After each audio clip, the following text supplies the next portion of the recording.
Good evening, all starships in the Alpha, Beta, Gamma, and Delta quadrants. This is your host, Josh Pritchett, organizer of the Northern Virginia Star Trek Meetup, writer and film critic for Movers and Shakers, and I am joined after a long sabbatical by my friend and co-host, Mr. Chris Pabon. Chris. Thank you, Josh. Good evening, everyone. Buenas tardes a nuestros amables oyentes. Guten Abend. It is good to be back after my sabbatical, where I did a little bit of movie work, Josh. Did I tell you Oh, about this? no, do tell. Well, I, while I was away, did some time as a butt double for one of the actors on the upcoming movie Dial of Destiny. Oh. And when will Dial of Destiny be out? Do you know? Um, It'll be out in June, I believe. And if you want to know which character I butt doubled for, well, you'll have to go see the movie. Okay, well we're gonna have to look for that. So uh we are back again for another season of engaging with Picard. This, as it turns out, is our third and final season with our intrepid admiral. We will see. We will see, yes, and he is bringing along some old friends for this season. Some friends from his time aboard the USS Enterprise D and E. Um, and without further ado, I think we should go ahead and get into this week's spoilerific summary. Don't you think, Chris? I do believe so, Jocelyn. Though the title of the episode is The Next Generation, it could have also been Getting the Band Back Together. Indeed, it could have been. So without further ado, let's engage.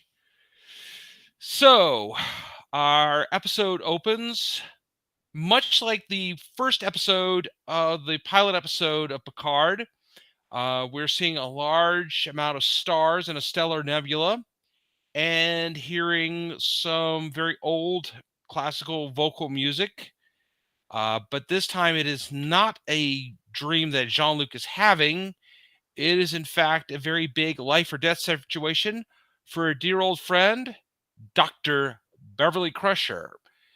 She is apparently on a starship with one other person whom we have not identified yet, and they are under attack by a strange group of masked aliens. After Beverly is successful in defending her ship, she warps away and sends a coded message to Admiral Picard. Meanwhile, back on Earth at Chateau Picard, Jean-Luc and Laura's, now that they are a romantic couple, are going through and archiving a number of his personal items. He is actually considering giving the painting that he has of the Enterprise D to Geordie LaForge, who, as it turns out, is now the head of the Starfleet Museum. But Lars is not so sure he should give everything away. But later that evening, while Picard is writing out a message to someone, he hears a familiar sounding chirp and realizes it is coming from his old comm badge from the first 7 years that he was aboard the Enterprise D. Chris, you want to take it from there? Thank you, Josh. And by the way, as we go through the episode, we will be mentioning that there were a lot of Easter eggs. So, for those of you who are watching the episode, if you want to chime in about the Easter eggs that you spotted as well throughout the entire episode, please do, and we will be happy to chat about that as well. So, if you think you saw an Easter egg, put it down in the chat, and we'll talk about it. But yes, so it is a message from Beverly, which then leads him to a meeting with Riker at Guinan's bar. We don't see Guinan, and they decide that they're going to take action. It was an encoded message, but Riker helps Picard break the code, and Beverly says, do not involve Starfleet. And so Riker has an idea, and the idea is to let's just say, commandeer his old ship, the USS Titan, under the pretext of a inspection and a rundown because they're getting ready to celebrate Frontier Day. And we find an old friend, which is Seven of Nine, is now the first officer on said ship.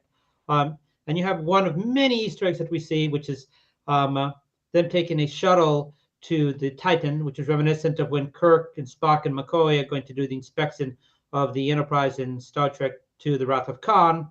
Of course, they could have beamed themselves to the ship, but this is just a lot cooler as far as Easter eggs go.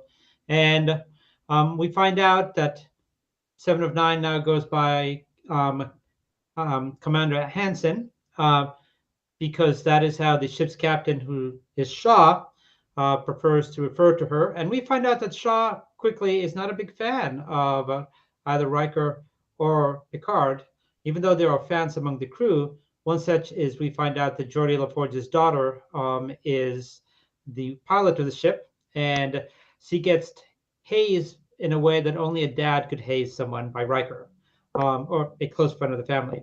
And we find out how much disdain Shaw has for Riker and Picard when they're invited to dinner, and he's already started eating, refuses their request to go on a training exercise to near where Beverly is, and insult to injury has assigned them to bunk beds that you would give to cadets while he goes off to his room. And so up until now, we've seen that Star Trek captains tend to be respectful of one another. Not this guy. And so at that moment in time, they are approached by, they get a call from Seven of Nine, who asks, like, what the hell is going on here? Joss, do you want to take it from there? At first, Riker is taken aback by Seven's abruptness until she says, I wouldn't talk like this to a superior officer, but I would talk like this to a friend, meaning Picard. And basically, Jean-Luc explains what's going on to Seven. Seven has already arranged for the ship to go to the coordinates and that they need to go to, and has arranged for them to snag a shuttle to go find Beverly in this nebula that her ship is hiding out in. Meanwhile, Seven's better half, Raffi, is on a kind of not a very nice planet, and it appears as though our beloved Raffi may have fallen off the wagon, might have got herself booted out of Starfleet again, and is kind of begging this Orion guy to sell her some drugs, and then begs the Orion to sell her some information that she could take back to Starfleet to get her back in Starfleet's good graces. And she says that she has heard about that someone has apparently stolen some advanced technology from the Daystrom Institute, some stuff that could be used to be a really big weapon. Finally, the Orion says, after she gives him a whole lot of money, the Red Woman is on the move. So we don't know what that means. Who is the Red Woman? Okay, well, Seven lumbers off, and then after she's out of sight, she straightens up, starts to walk normally, and it turns out it's all an act. She throws the drugs away and contacts someone on an old-fashioned flip communicator that she needs a debrief. And the next time we see her, she is aboard the Laceria and is communicating with someone who we identify only as the handler. We don't know who this is. They only are sending text messages, essentially. And it's clear that Raffi has been undercover for several months. She wants to get home. Presumably she wants to get back to Seven. And also to a little girl. We don't know if this is her granddaughter or possibly a child that she and Seven have adopted. We don't know what's going on there. But the message says, you are a warrior. You need to do this. And so Raffi continues to try to research who is the Red Woman. Chris. Thank you. So the scene flips back to Picard and Riker, who managed to escape the USS Titan just as Shaw has realized what's happened and tells Seven that she's probably derailed her career, and they board the ship. Very faint life signs, but they are there. They find evidence of a firefight, and Riker makes the quip that Picard's hands shake, his knees ache, but as long as they don't have to shoot or run, they should be okay, which is a nice tongue-in-cheek reference to their age. And they go in there, and quickly Riker is captured by someone who we don't know who it is. We saw him at the very beginning of the episode, it's kind of a shadow, and Picard finds Beverly, who's in the stasis medical pod, and the guy who's taken Riker prisoner shows up with Riker in tow, and Picard convinces him to let him go. And of course, you see a Riker takedown of him because, of course, you have to see one. And they ask, like, "Who are you?" And the guy says, "Well, I'm her son." And he looks about 20 years old, which would probably explain why in Guinan's bar previously they had talked about none of them had seen, no one of the officers had seen Beverly in about 20 years. And then an alarm goes off, and the Beverly son says, like, "Now they found us." And they're like, "Who?" And you see this ginormous ship is coming out of the nebula. And again, the nebula is also another nod to, Star Trek Wrath of Khan. And meanwhile, Rafi has figured out that the Red Lady is a statue on a Star Trek outpost, and she goes to the outpost and tries to warn them, but it's too late because clearly whatever was taken from the Daystrom Institute is used, because the Starfleet offices there sort of implode on themselves, and then you just see this rain of debris that comes out of like a mini wormhole, just dumps on the site, and she's like full of horror. And lots of questions, but that's how the episode ends. I just want to throw in one more thing. It turns out that the Red Lady is actually a reference to a statue to Captain Rachel Garrett. Now, for those of you who remember the episode Yesterday's Enterprise from season 3 of Star Trek: The Next Generation, Rachel Garrett was the captain of the USS Enterprise C, and she and her crew were killed or captured defending a Klingon outpost from the Romulan Empire. And of course, that necessitated the Tasha Yar of an alternate timeline to go back in time and become the um, consort of a Romulan general, and have his child, a half human, half Romulan, named Sela, who goes on, of course, to become a prominent adversary of our heroes. So I just wanted to throw that out there. And so now I think, Chris, we're ready to move into the good, the bad, and the Gorn. So, Chris, what did you think was best about this episode? The flurry of Easter eggs. I'm a big sucker for the Easter eggs that we see in Lower Decks, and I think they smartly sort of copied that theme, at least for this first episode. And so, from the flute from the inner light that we see when Picard is packing up his stuff and talking to Laris, to the references to a nebula, the shuttlecraft going to the Titan for inspection, there's just a flurry of Easter eggs. Some blink and you'll miss them, such as at the end, we see that the USS Voyager is part of the Starfleet Museum.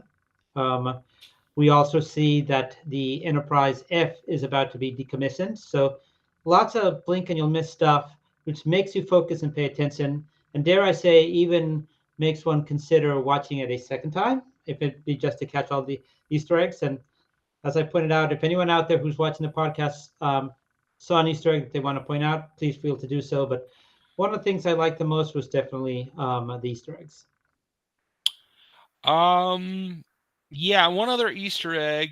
I don't know if we call it an Easter egg or not, but it definitely sounded like they were using a lot of the theme music from Star Trek: The Motion Picture and Wrath of Khan throughout this episode. And I think that the idea here is, I think in some ways it's supposed to be very similar. The season's going to be very similar to Wrath of Khan, because from what we've seen in the trailers, Amanda Plummer's character, whom we haven't seen on the show yet, apparently has this big vengeance streak against Jean-Luc and the crew. But we don't know why. We don't know who her character is yet. I'm avoiding spoilers. I want to move into talking. Well, we'll get to that in the Gorn, but um, I was glad to see Seven back, and that she is now a commander, a first officer aboard this, the Titan. Um, it was really exciting to see Raffi going back to being the spy, secret operative that we know she is. I have some theories on her handler we'll get into later in the show. Um, it was good to see Laura's, and I'm hoping that this is not a one and done situation, that she will be back throughout the season and playing a significant part. I don't think she has gotten nearly the significance that her character warrants, in my opinion. Although we saw a lot more of her last season, but not herself. So, hopefully we will figure this out. I like the banter back and forth between Picard and Riker. That was good. Um, I liked seeing Geordi's daughter. It is played by LeVar Burton's real life daughter, as a matter of fact. So, and of course, those of us who've been following the shows like the Ready Room and other things, we know she's appeared on there quite a bit with Will Wheaton. I think, I also like to shout out to Rachel Garrett. I don't think she gets near as much respect as she deserves, being the captain of an Enterprise. Even if she was a very short-lived one, but she was a very significant one in the history of in the sense of galactic history. There's some other things I want to get into, but I think what did you not like about the episode, Chris? Well, before I get into that, I want to say that the other thing I liked was the fact that Shaw does not care for Picard or for Riker, because up until now we've always seen this deference and to senior Starfleet personnel, and we've seen that it's sort of everyone gets along, and that gets kind of stale fast. So here I actually like that there was someone who's like, I know who you guys are, I don't care, and I'm not going to listen to you. So I mean, there's some hints of Jericho, of Captain Jericho from the Next Generation, but I actually thought that was kind of refreshing that he was just like, no, we're not going to do that. I don't care, and he puts them both in their place. Like, you're an admiral, retired. Congratulations on that. And yes, you're a captain, but you don't have a chair. I mean, you know, does he need to be necessarily that rude to them? No, but it's also kind of refreshing to see that there's someone who's just like, listen, we don't all get along. Like, all the captains don't love each other. And so he was clearly an example of someone who, you know, doesn't care for the legends, and is not going to like do whatever they want. So, and probably is not friendly with other captains as well, or even his own staff. I mean, Seven of Nine makes reference to like basically having to put up with him, and it doesn't mean that he's not an effective captain. It just means that he can be rather antagonistic. And so I think, in a sense, um, it's good to see some like an inner conflict within Starfleet, that not everyone gets along. So I like that. And I did also like that there is a place for La Sirena, which is the ship, because I thought, how are they going to bring that back in? And yet they did. So I did like that. But yes, so let's transition now to the bad. Okay, so if you don't mind, Chris, I'm going to start off with something that's been bugging me for the last 24 hours since I saw the episode. Okay. Go for it. All right. Ooh, here I go. As we all know, I am a stickler for starships in this particular universe, and we have seen on Lower Decks, we have seen the USS Titan. And the ship we saw is not the same class of ship as the Titan we've come to know, both from the book covers and from the Lower Decks series. It's a completely different ship. It's what they call now a Neo-Constitution class. In other words, okay, it has a lot of the outer design aspects of the old Constitution class, the layout and everything, but significantly upgraded. Okay, it's harkening back to a classic design, but bigger. All right. And I'm okay with them calling it the Titan, but I was very confused, and I could have sworn I heard some lines. I'm going to go back and rewatch this soon to make sure I heard these lines, but it sounded like Riker's Titan had been decommissioned, and then this new Titan was brought in. But then Shaw makes some reference that he deleted all of Riker's old music files because he does not like jazz, and he does not like Dixieland jazz in particular. And I'm okay with Shaw being somewhat antagonistic, that maybe he does not respect Picard and Riker in the same way that a lot of other officers have, because, maybe in some ways Shaw is kind of a Starfleet officer that, kind of looks at the history of the last, 40 or 50 years of Starfleet and the Federation, and thinks that Picard and Riker and maybe even Janeway and DeSoto and Cisco and a lot of other captains made a lot of mistakes that led to the Borg incursions and the Dominion War. Okay, one thing we've talked about is this is a slightly edgier universe, but it's sort of like you would think all the same that just for decorum's sake, he would show a tiny bit of respect, but he doesn't seem to give a damn. And Riker does say this at the beginning. He said, yeah, apparently he is difficult to get along with. Okay, if he's this difficult to get along with, how the hell did he get command of a starship, especially a really big one like the Titan? Okay, I'm confused about that. I'm confused about, all right, if this is the same Titan that Riker had, and they were very specific about this, even all the way back in the Nemesis, that the Titan was actually a lunar class vessel, not a Neo Constitution class. That irritated me a little bit.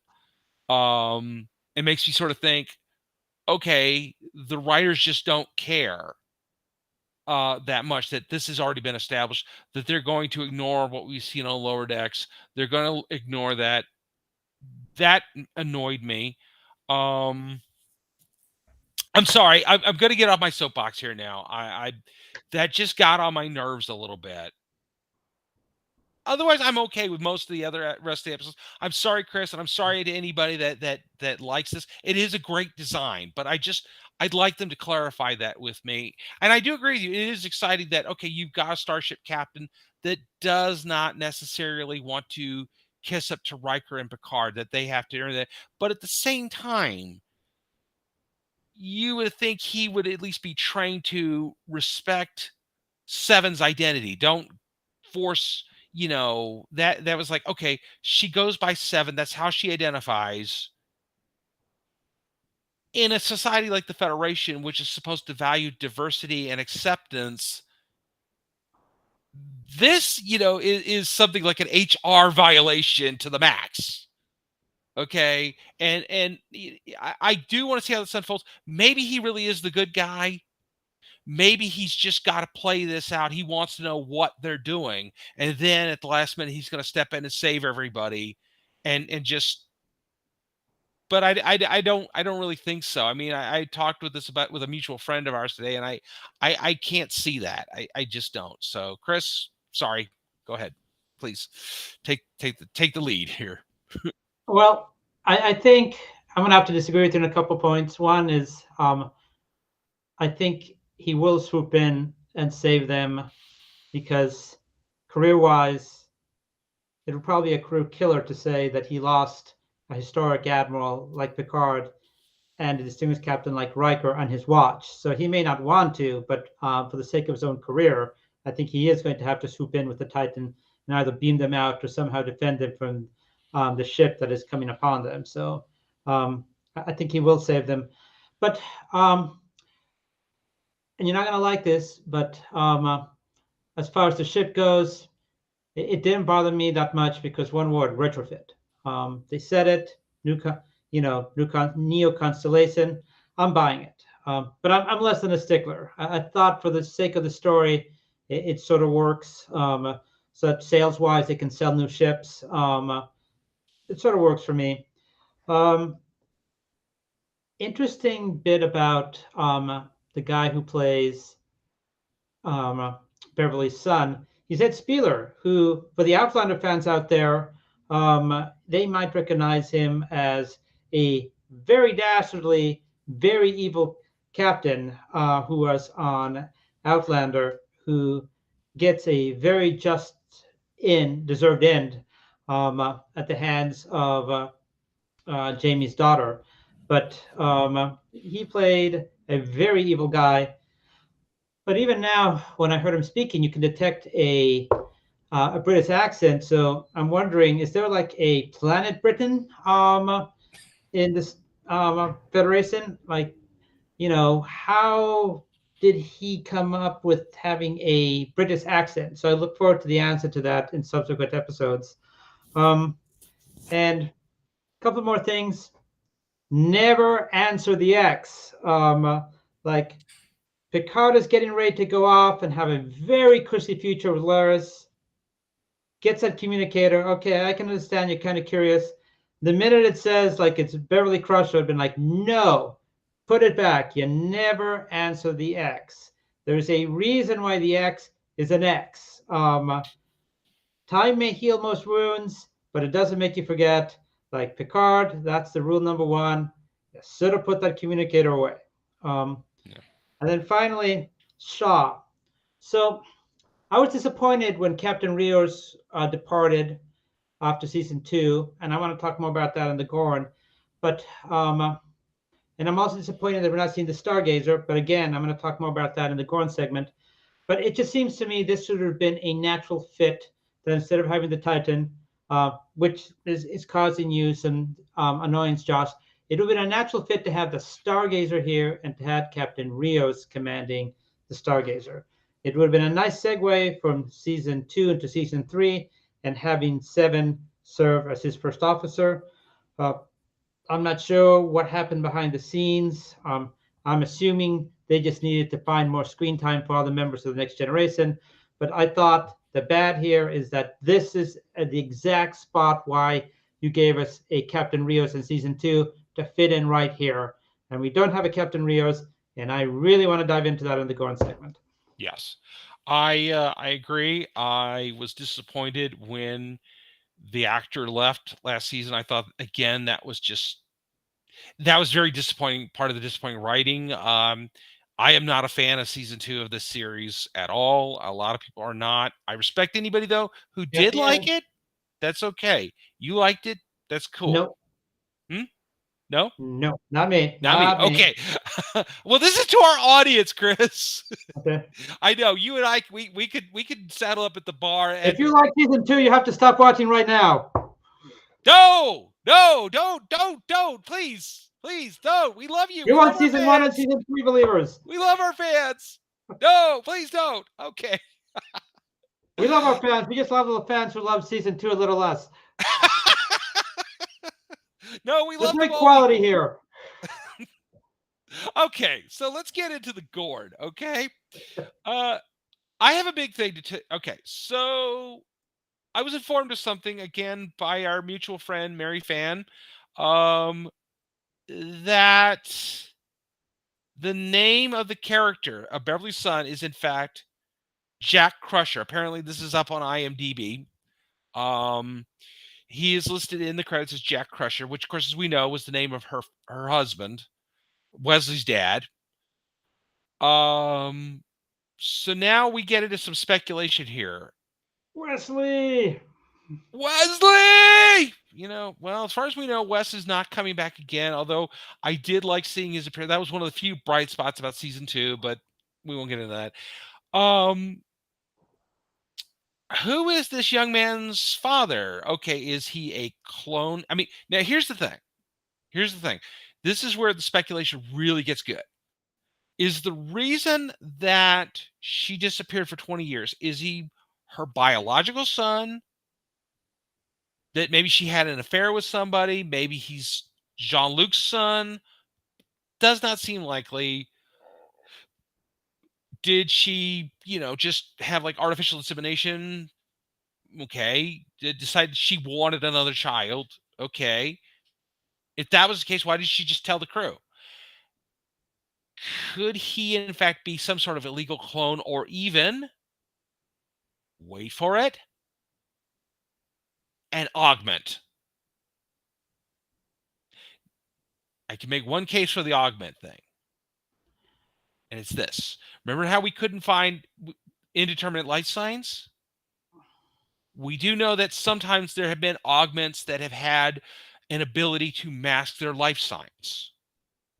So, if that's the case, why did Beverly decide? Is she just adopting an augment child, or what? What do you think, Chris? I think that it's likely an adoption. I mean, I suppose they have the technology there that she could have used some genetic material from her deceased husband to somehow impregnate herself. But I think it's, which would justify her not being around her old friends because they might have found that a little creepy. Um, but I think it's more likely that she's adopted someone. It could be an Illyrian that she's adopted, but my money is on adoption. Yeah, I think that's adopted, and again, this was something I was talking about with Mary today. That this is why but again, if she just adopted a regular kid, why did she cut off everybody? I mean, this is not high school, folks. I mean, they're grown adults. They're not gonna, it's not gonna be one of these things where, Some adults never leave high school. yeah, i.e. Karate Kid. I mean, Cobra Kai here, but it's not Star Trek Cobra Kai here, but it's, which would be quite funny, actually. Don't give them any ideas. Don't give them any ideas. I could see, the Cobra Kai dojo, getting along very well with the Klingons, and possibly even the GORN. But in all seriousness, there has to be something about this kid that Beverly would protect above all else, that she just could not share with her friends. She could not share with Starfleet. And so my money, my gold press platinum, is going to be on he's an augment of some type, or possibly something from another dimension. One other thing I want to bring up, and then I got another thing with Rafi, but this just occurred to me, and I want to, the aliens that Beverly fights with. I'm more sold than ever that those are the same aliens that we encountered in the 6th season episode of those aliens that were somehow existed in sort of a pocket reality, and they were pulling crew members in to their universe when they were trying to sleep and doing experiments on them. It was kind of a shout out to the alien abduction thing that was sort of kind of a big thing at that point in the early 90s. What do you think? I mean, I hadn't given it that much depth of thought. I just thought, okay, they're aliens. Yeah, they're just generic baddies working for somebody Yeah. else. Yeah, well, that could be too, but I think given the fact that they put that out there so many years ago and never got back to it, somebody might do something with that. And the last big thing with the Gorn thing I want to mention is Rafi's handler. Okay, I suspect I know who this is. I kind of am disagreeing with a couple people about this. I believe it is Worf. Okay, and here's my argument for Worf. Please feel free to disagree with me. We hear his voiceover in the commercial saying, "I there's a plot against Starfleet. Starfleet is under imminent attack." And when Rafi's getting those texts, The handler says, "You are a warrior." That is a very Worf thing to say, okay? And I know this guy. So, yeah, what do you think? I don't think it's Worf. Um, there's a part of me that wants to say it's Tuvok, because we have heard references that he does join Starfleet intelligence. I could be wrong, but I don't think it's Worf. It's possibly Tuvok. Um, but going deeper into the Gorn, macro level thought here is, um, why did we have the previous two seasons of Picard? I mean, we have this season now that's going to focus on the next generation. And the previous two seasons, it just didn't really seem like we knew where we were going with all of this. I mean, like we had season one that reacquaints us with a Picard and a future that we didn't expect, but it's there. Season two was sort of like an extended episode of Voyage Home, in which we jettisoned most of the characters that we had become to know in seasons one and two, which I'm guessing is to make way for the next generation cast in season three. But then why not just start off giving us like maybe a sole season of Picard with the next generation cast? It just seems that my big beef with Picard is that it has struggled to find and define itself as what it wants to be. I mean, and it struggles for consistency. And once again, we having what's a promising start, but where exactly do we want to go with this? And like, unless you would have brought back Captain Rios and the Stargazer, which I think they should have, because all of a sudden bringing back the Titan, a retrofitted Titan, and I'm total agreement with you that that is not the Titan.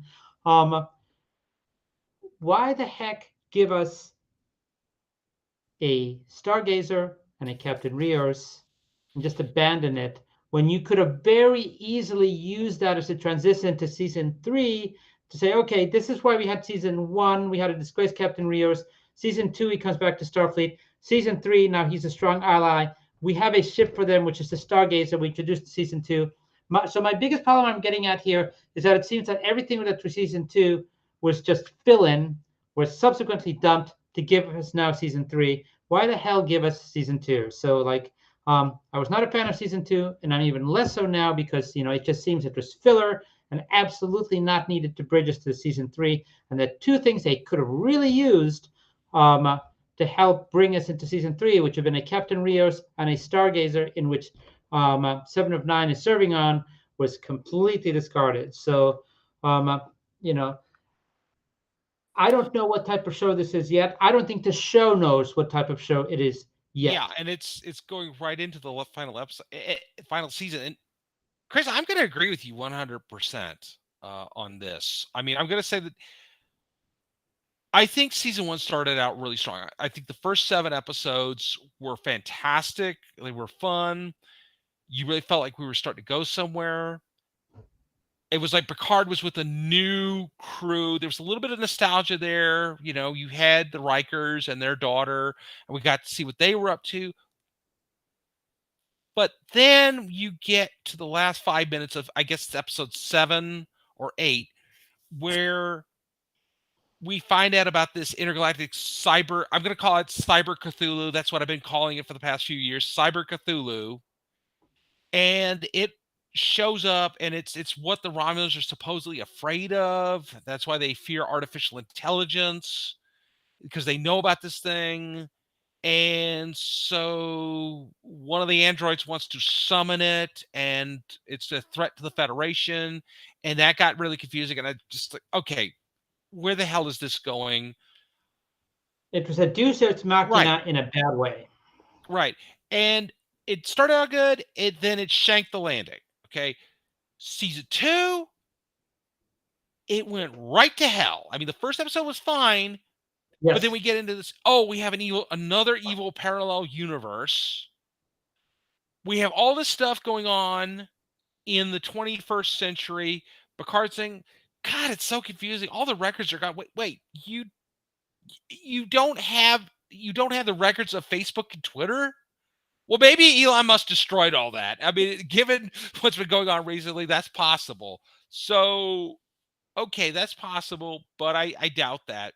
I think that was just shoddy writing. Now, I know that there has been in interviews, there's been a lot of people saying, "Oh, Patrick Stewart wants this, wants that." Okay, I don't believe Patrick Stewart is just running into the writers' room and telling the writers what to write.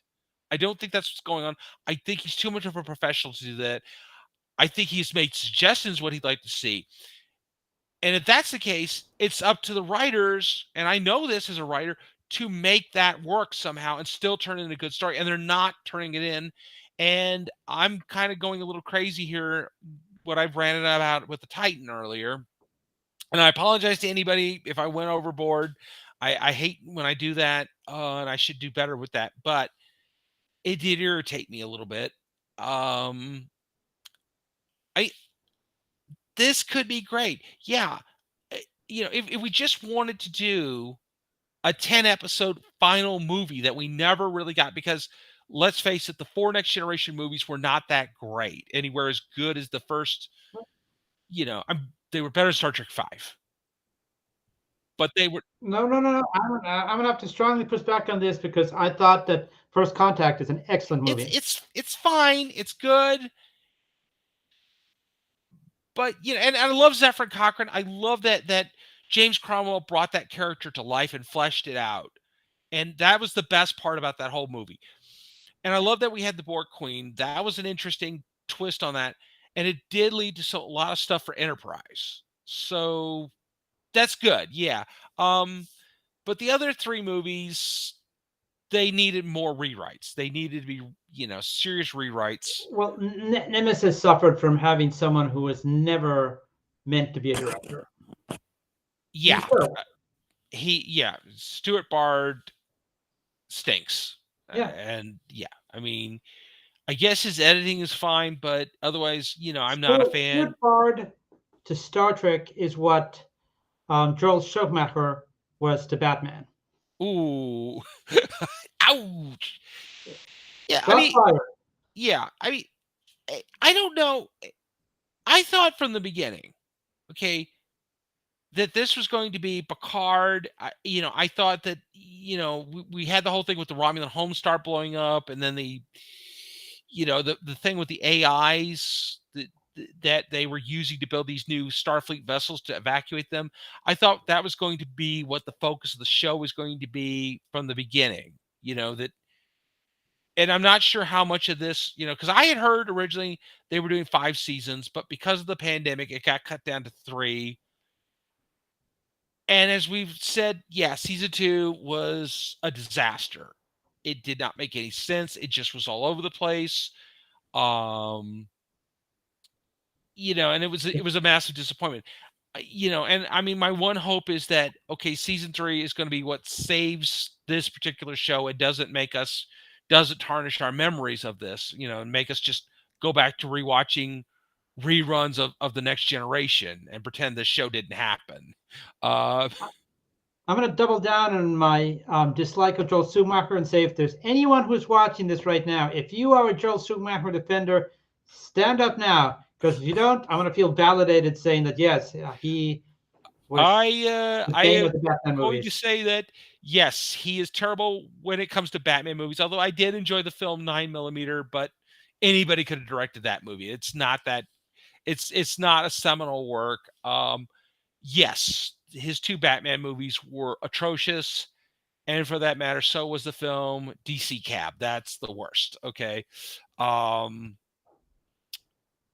that said, I really am hopeful that maybe this is the thing that brings the show back, even though this is the last season. I'm speculating, and I think this is kind of a rumor, that there's a possibility of a spinoff from this show that would center around, or maybe this is wishful thinking, that would center around Seven and Rafi training a whole new Next Generation, starting with Geordie's daughter, Beverly's son, and some other characters here and there. Um, I don't know if you would call it, say, next generation or third generation, but but again, I'm going to join you on this about getting rid of Rios and the Stargazer, that was sloppy writing. Getting rid of the other characters that we started this show out with, because I thought we were gonna have a nice ragtag band of characters, and they're gone. And I'm like, this is so disappointing. I know we wanted to make room for the original cast, but at this point, it's like it's still bad writing on somebody's part. Where is the Eleanor versus Worf fight that we all envisioned? Yes, we were waiting for that for almost 5 years now, and we never got that. Correct. And we are disappointed. We are very sad. So that would have been most awesomeness. But again, maybe we do get a spinoff from this, and we do, I know that Michael is not against playing Worf again, but he wants Worf to be significant in some way.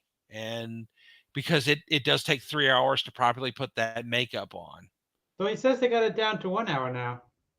Uh yeah, I guess they have, but it's still, he's got to wear it. He's got to stand under the lights for, hours, 12 hours a day, He's 15 a hours a day. Klingon. He can do it for 48 hours under the bristling desert sun. Yeah, well, he's not a spry young Klingon as he used to be, But at any rate, I think that Give him some blood wine. He'll be fine. yes, and I do like my blood wine, and I'm sure he does too. Um, okay, so shall we get into some predictions of where we might go in the next episode? Yes, and further. Yes. Next episode and further. So I've got two. I'm going to toss out one and then hit me with yours. So mine is that in some way, shape, or form, Captain Shaw is going to become incapacitated.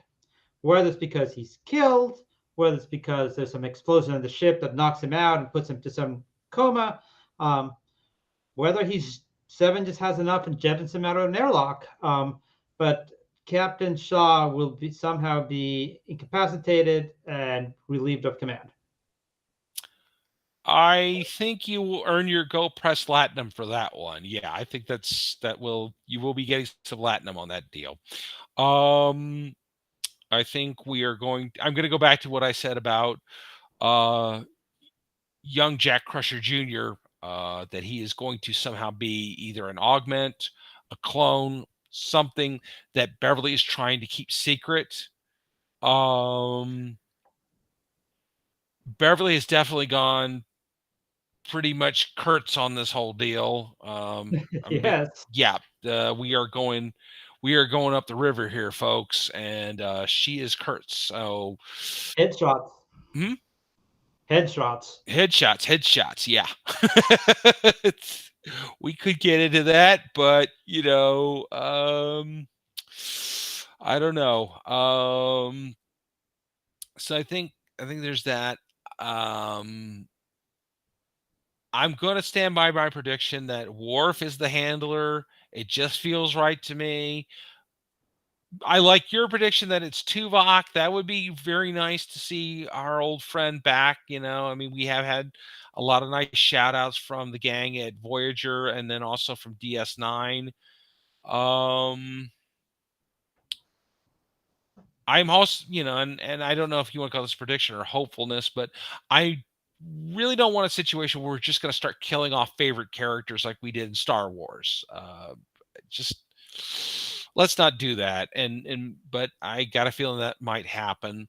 I'm also hopeful we will see some version of the Enterprise in all this. So, because Doesn't seem right without the Enterprise. we need the Enterprise. I'm sorry. We need her. Okay. This is not the next generation of anything unless we've got the Enterprise. I'm not saying that we got to change the name of the Titan, repaint the name, and put the name Enterprise on there. But if they want to switch ships and fly over to the Enterprise, that's fine. Seems a little bit of a waste to just do the Titan, I mean, in which case, you could have said, hey, this is the new Enterprise. Okay, well, Captain Picard, Admiral Picard and Captain Riker want to come aboard, check out the brand new Enterprise and kick the tires a little bit, see what she's like. But again, I don't know. So I do agree with you. I think our Captain Shaw is not going to be long for this universe in some way. And I do not think he is particularly well liked by his crew. I don't remember if I said anything about that, but I just got the feeling that he is not. He's a guy who's not well liked, and I don't know if this is kind of a Captain Ahab situation, but it definitely seemed like the rest of the crew didn't feel very comfortable with him, and I think they seem to like Seven a lot better. So, but we will see what happens next. So, to join you in your long-term prediction, I believe we will have at some point down the line an in-person Admiral Janeway sighting, because not only her role in Prodigy, but you see the mention Voyager being in the Fleet Museum. You see, or here I should say, Seven saying, "Well, it was you and Janeway who convinced me to try this in Starfleet." There's just too much Janeway going around, too much buzz for us not to see her. So it may not be a lot, but I think at some point we will see Admiral Janeway in person. We can hope, and who knows? Maybe even the live action version of the crew of the Protostar might be Um, there. We can hope for that too. Um, I was kind of thinking, you know, if I really had a choice on what ship that Captain Picard could take, I kind of was, I was kind of hoping for the Cerritos personally. That would have been awesome. the Cerritos should be in the Fleet Museum. She should be. Yeah, she deserves the honor that she's. When I first saw this ship that Beverly was on, for a second I was like, "Oh my God, that's a Cali class." Yeah, you're right. It does look a little bit like a Cali. So, but it looks like it's some sort of. I don't think it's not a shuttle. It looks like the captain's yacht. It could be somebody's captain's yacht. Yeah, it could be. It definitely does look reminiscent of the captain's yacht. So it definitely looks like it's got enough space that it could be a yacht. But it's definitely not a shuttle, I don't think it's a full space starship. I think it's definitely something in between. It's definitely bigger than a runabout. It's definitely got a lot more Definitely. space than. Although it It's would be something. cool. Sorry, go ahead. Oh no, it's something that you can probably bring into a ship if need be. And so that was the other thing I forgot to mention in the bad segment. Like, I'm going to theorize that the proximity to the nebula made tractor beams inoperable, but why not just tractor beam them back to the ship? I don't know. Yeah. Maybe Shaw doesn't really give a crap. Maybe But Shaw he's got doesn't to give a look crap. like he does. Maybe the tractor beam was getting installed next Tuesday. It's always next Tuesday. Right, What is next that Tuesday, about? yeah. I don't know. Starfleet engineers has got a very weird situation, Yeah. Yeah. Very weird. Very weird. Okay, well, we're coming up to the end of the episode. I think we've had a great episode. I think we've had a great time here tonight. Thank you all for joining us this evening. I know Indeed, thank you. yes, we will be back to our regular Sunday viewing. That'll be Sunday next week at 11:30. And Unless there's an outpour of people saying, like, "We want you Friday evenings," and we would have to listen. we are very accommodating of our audience. So with Especially that, the audience who liked season 1 and season 3 of Picard. yes, only those. Yeah. I have been told by our producer, yeah, that Friday's kind of dicey, so we will think about that. We'll get back to everybody on that. But if Friday works for people, we will try to accommodate you on that. In the meantime, Chris, what you've got something big coming up tomorrow, don't you? Well, let's just say that my Instagram will get a workout after tomorrow. I will be at Katsucon at the Gaylord at National Harbor, and it's a fantastic anime and manga convention. The A+ players bring out their cosplay. I will be breaking out my King cosplay from One Punch Man. So if you happen to be at Katsucon and you see King walking around, that's likely me. Come by and say hello. And if you're not there but interested in some of the fabulous cosplay at Katsucon, then check me out at Beverly Cosplay. Okay, that sounds great, Chris. I'm looking forward to seeing the photos when you post them. And as always, you can find me on Facebook at Josh Pritchett Jr. My book, Bigfoot and Other Tales of the Supernatural, is still available on Amazon and Kindle. Get the Uh, book, people. Get the yes, book. get that book, people. Come on, help me out here. You know, cheap wine and bread don't buy themselves, you know. That Chateau Picard wine is expensive, folks. Let's give him a hand. Yes.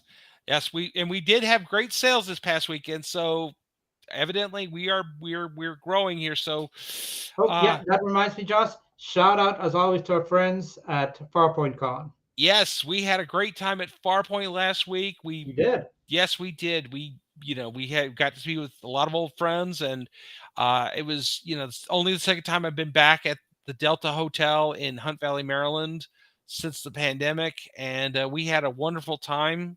I mean, to Um, Sharon and everyone there, like you guys did yourselves this year. yes, we did. Yes, they did, and we are thankful to you guys at Farpoint, and we're looking forward to seeing a bunch of you again this summer at Shore Leave. So, without further ado, I am Josh Pritchett. And I'm Chris Pabon. Peace and long life. Kapla!